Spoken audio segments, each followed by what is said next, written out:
kemudian tanggapan juga dari pegiat anti korupsi soal ujung aliran dana Syahrul Yassin Limpo ini, termasuk dugaan adanya dana dalam kasus pemerasan pimpinan KPK. Dalami hasil penggeledahan yang dilakukan di Kementerian Sosial untuk kasus korupsi bansos.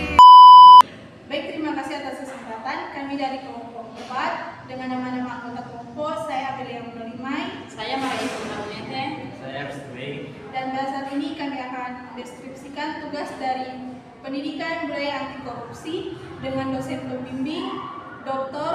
Anda Dewi Christine Rende MS. Demikian video dari kami, silakan saksikan. Dan pada saat ini kami akan mempresentasikan dampak korupsi terhadap politik dan demokrasi. Berbicara tentang korupsi, korupsi adalah penyalahgunaan kekuasaan atau wewenang yang dipersiapkan kepada seseorang untuk keuntungan pribadi yang dapat merugikan masyarakat atau institusi.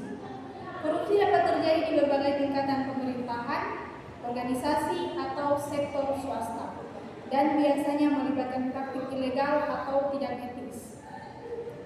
Korupsi itu seperti suap, itu memberikan atau menerima sesuatu biasanya berupa uang untuk mempengaruhi tindakan pejabat atau pengambil keputusan. Dan yang kedua itu adalah penyalahgunaan wewenang.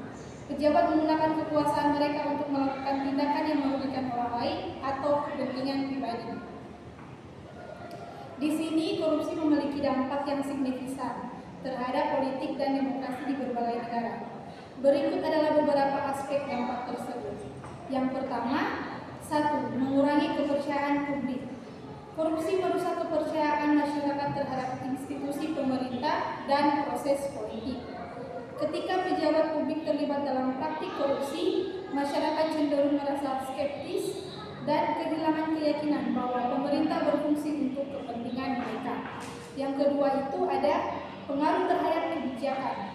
Praktik korupsi seringkali mempengaruhi pengambilan keputusan politik. Pejabat dapat dipengaruhi oleh suap atau gravitasi yang mengarah pada kebijakan yang lebih menguntungkan bagi kelompok tertentu ketimbang kepentingan umum. Dan ini dapat mengarah pada pemborosan sumber daya dan ketidakadilan. baik yang ketiga, melemahkan institusi demokrasi. Korupsi melemahkan institusi demokrasi seperti peradilan, kepolisian, dan pengawas. Ketika institusi ini terpengaruh oleh korupsi, mereka tidak dapat menjalankan fungsi mereka dengan efektif, yang berujung pada hilangnya akuntabilitas dan transparansi. Dan yang keempat, pembangunan ekonomi terhambat.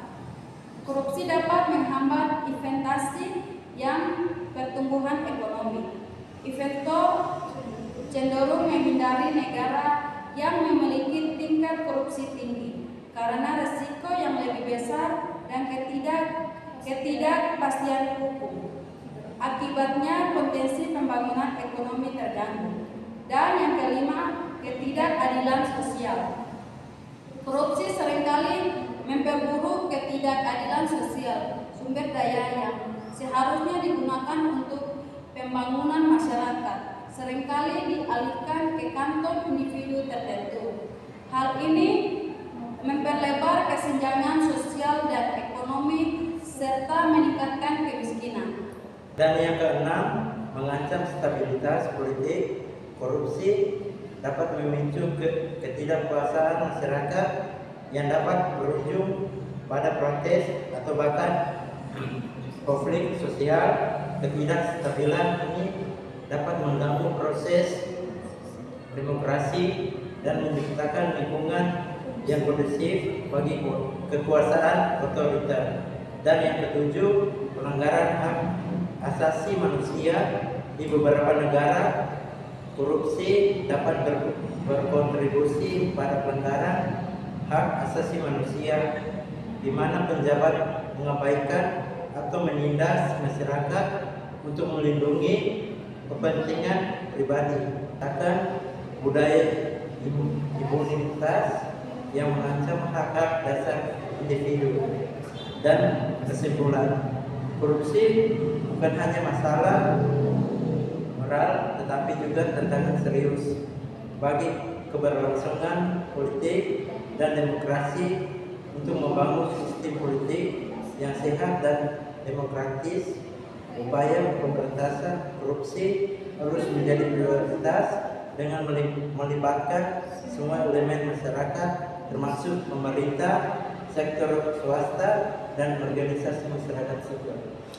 Nah, baik, itulah sekian dari presentasi dari kami, dan mari kita bersama-sama membangun budaya transparansi dan integritas dalam setiap tindakan kita demi masa depan yang lebih baik. Ayo tingkatkan kesadaran kita akan bahaya korupsi dan berkomitmen untuk selalu jujur dalam setiap kesempatan. Mari kita bersama-sama membangun budaya transparansi dan integritas dalam setiap tindakan kita demi masa depan yang lebih baik. Ayo tingkatkan kesadaran kita akan bahaya korupsi dan berkomitmen untuk selalu jujur dalam setiap kesempatan. Kami dari Kompas 4, terima kasih.